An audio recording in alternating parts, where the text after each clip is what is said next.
All right, it's the week before the French Open. This week is a really good test for a lot of players going into the French as to what we can expect from them. And in this year, we see a lot of Americans in the top draws here in the tournaments this week in Hamburg and in Geneva. And I think this is a very interesting time to kind of gauge how these Americans will be doing because, a lot of them in these tournaments leading up to the French go home. Clay is usually not the strong suit for Americans, just not a lot of clay in the US. And so a lot of them take time off. And so tournaments right before are a good way to gauge where they're at. So starting off with the ATP 250 in Geneva, we got our top four seeds. Number one, Taylor Fritz. Number two, Bublik.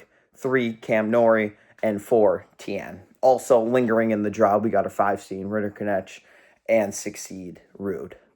So starting off with the 1 seed, Taylor Fritz. Taylor Fritz, of course, had a bye in the first round, and he's coming off of a knee injury, knee surgery tomorrow. Taylor Fritz has not played since Miami because of this injury. And, a lot of us leading up to that time were like, hey, Taylor Fritz, you should really take a break, pal, because, Taylor Fritz loves consistency. He loves to keep playing.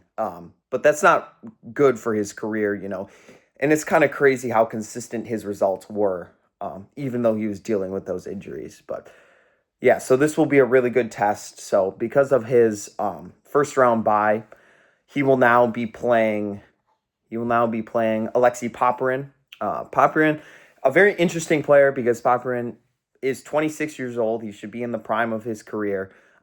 But he's now down to, I think, around 60, 61, I believe, in the world, where at one point he was ranked 19th in the world.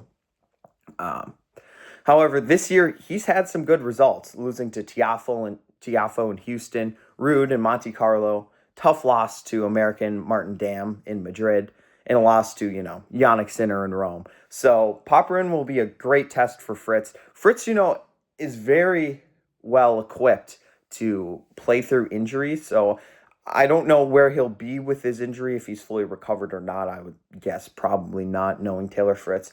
But a very good test to see if he'll be able to play through some very adequate players, even with his injury. All right. Next, moving on to Alex Michelsen. Alex Michelsen on the other side of the draw, number 41 in the world. He's never made it through the first round at the French. He's only played a couple of times, but I'm really looking forward to see what he'll be doing. He had a very good early start of the clay court season, losing to Popyrin in Houston, Rinderknech in Madrid, and Lehechka in the round of 32 in Madrid. Very solid losses, especially for a lanky American with not great footwork in the clay. But he's had some tough losses in the last couple of weeks. In the ATP Challenger 175 in Aix-en-Provence. I don't know how to say it, but you know what I mean. The 175 in France. Losing to world 312 Martin Tiffin, who I've heard of, so not a terrible loss, but it's pretty rough. And then world number 82, Sebastian Offner, the Austrian, I believe. Yeah, in Rome. But nice first round win for Michelsen on the clay against clay court warrior Sebastian Baez, of course, the Argentinians. You always got to watch out for these Argentinians in the clay. In just 2 sets, let's see here. Yeah, 7-5, 6-3. So very, very solid win. Baez, very interesting. Not a great European clay court season for him, but very, very solid start on the South American clay, making the semis in Buenos Aires and in Santiago. And yeah, I think he lost to Luciano Darderi in both, so very interesting. All right, moving on to Lerner Tien. Lerner Tien, also in the same section of the draw. We'll talk about that in a little bit as Michelsen. But yeah, so Tien lost in Madrid to Danny Vallejo 4-3. Rome, round of 16. But he beat Bublik. And then he lost, of course, to Rafael Hodar 4-1.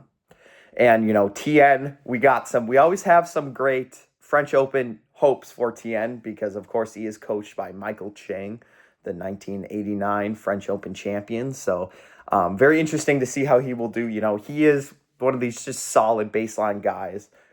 So it is interesting to see as he grows in his career how he will develop into more of a clay courter, throwing in some slices and different things. And I think working with Michael Chang will play a major role in that. Next up, he's playing Stefanos Tsitsipas. Stefanos Tsitsipas, a solid player. He struggled in the last couple years, issues with his dad and his dad going crazy coaching, but very, very interesting to see how that'll play out. He's lost to Francisco Cerundolo, 19 World in Monte Carlo, Fabio Marizan in Munich, and making it to the round of 16 in Madrid, beating Bublik before losing to Ruud. And Mahach, he also lost to in Rome. So very solid. But yeah, it'll be interesting to see how he continues to develop on the clay. Yeah, so I mentioned this. This is a very interesting section of the draw because we have Stan Wawrinka, who Mickelson will be playing, Wawrinka on his farewell tour, and Stefanos Tsitsipas versus Tien. So the 7 seed Tabilo dropped out. And so this is a very interesting section because we got these 2 elder statesmen in Wawrinka and Tsitsipas and the 2 rising Americans in Mickelson and Tien looking to make a jump, especially Alex Mickelson.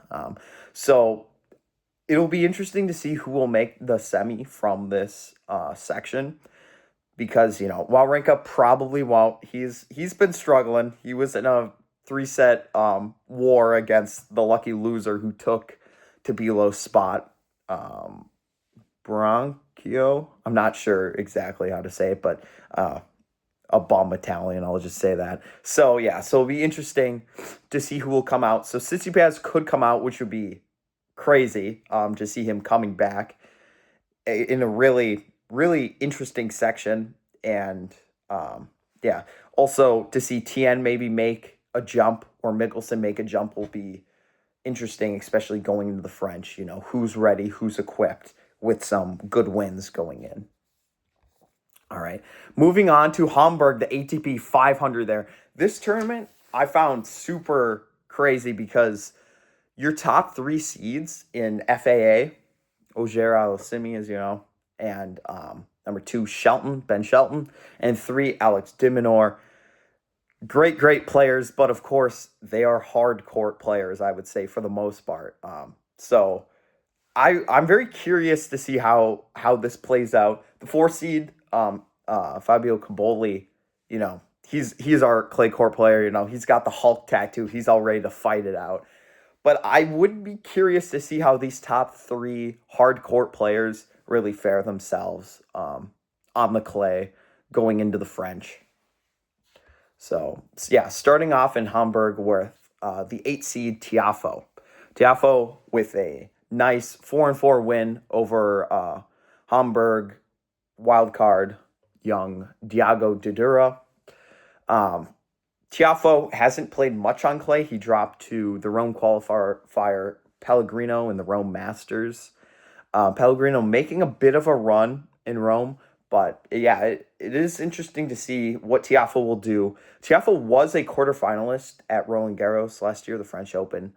So will he be able to make it back to that spot? We'll see. It all depends on the draw. Nobody wants to land in Jannik Sinner's, path of terror, I would say. So yeah. Next up, he'll be playing the Argentinian Hugo Carabelli, who's dropped to 68 in the world. Not a great clay season for the Argentinian, but it will be interesting to see going into the French if he can do some damage, maybe taking out one of these like hard court specialist or hard court specific, maybe Americans. This is something he's equipped to do and something he has definitely done in the past. So yeah, moving on to the 6 seed. The 6 seed, we got Tommy Paul. Tommy Paul with a nice 6-1, 6-3 win over fellow American Ethan Quinn in the first round. Tommy Paul, of course, won Houston, but since then lost in second round to Tirante in Madrid, lost to Luciano Darderi in Rome in the round of 32.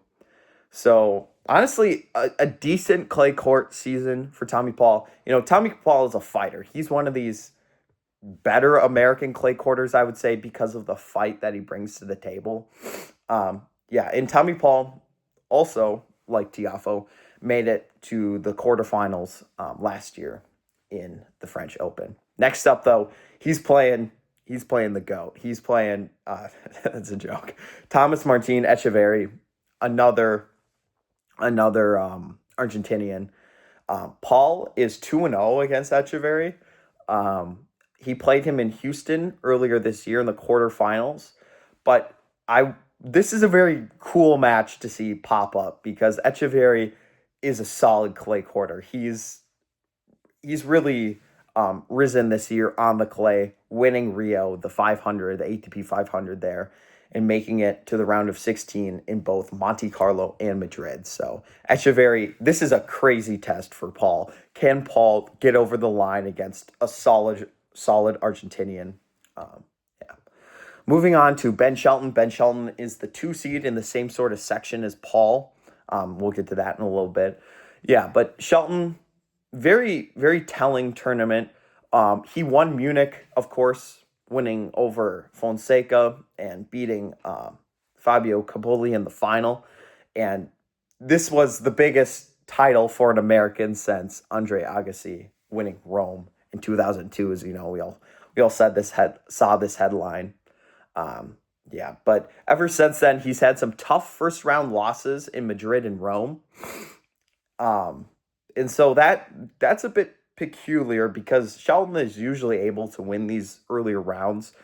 So I'm not sure exactly how that works, but 500s are where he's at. He's on an 11 match win streak at the ATP 500 level. So we'll see if he can keep that going. That'll be an interesting storyline to keep our eyes on. But he made it to the 4th round at the French Open last year, losing to, Alcaraz. So it'll be cool to see how he'll develop this year. And this is a very, very telling match, I would say. Yeah, in his first round match, he beat Marcos Giron, the lucky loser, the American lucky loser. Giron put up a crazy fight, but Giron, I was watching this match and he was making a first serve. It was, he'd be happy if he made a first serve. He was rough on those, and yeah, but so he was really putting up a fight. I believe it was like 5-5 in the 3rd set, and I honestly thought that Giron was going to be able to pull it off because I remember this point they were battling back and forth. Giron, great stamina, but crazy to see how Shelton was really able to turn around because Shelton fell in that point, and I thought he was donezo, but he ended up winning the set tiebreak and the match tiebreak 7-3, really putting it through with Giron.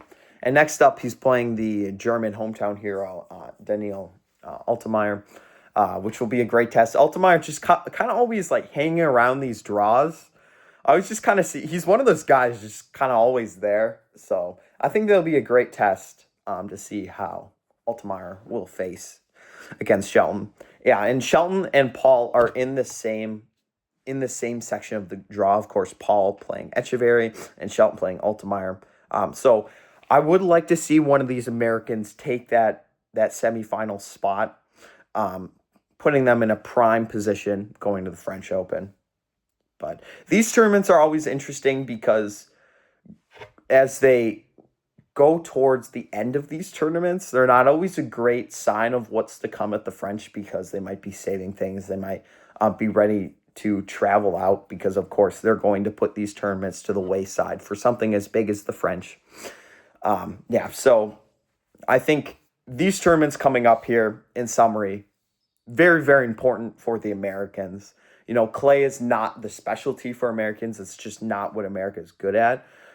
So I think it's very important to highlight these top seeds in Fritz, Mickelson, Tien, who are, of course, playing in Geneva, Tiafoe, Paul, and Shelton, who are playing in Hamburg. So, yeah, these tournaments, interesting to see how they will continue. Paul and Shelton are in the same section of the draw, and Mickelson and Tien are in the same section in Geneva. So we'll see how this fares out.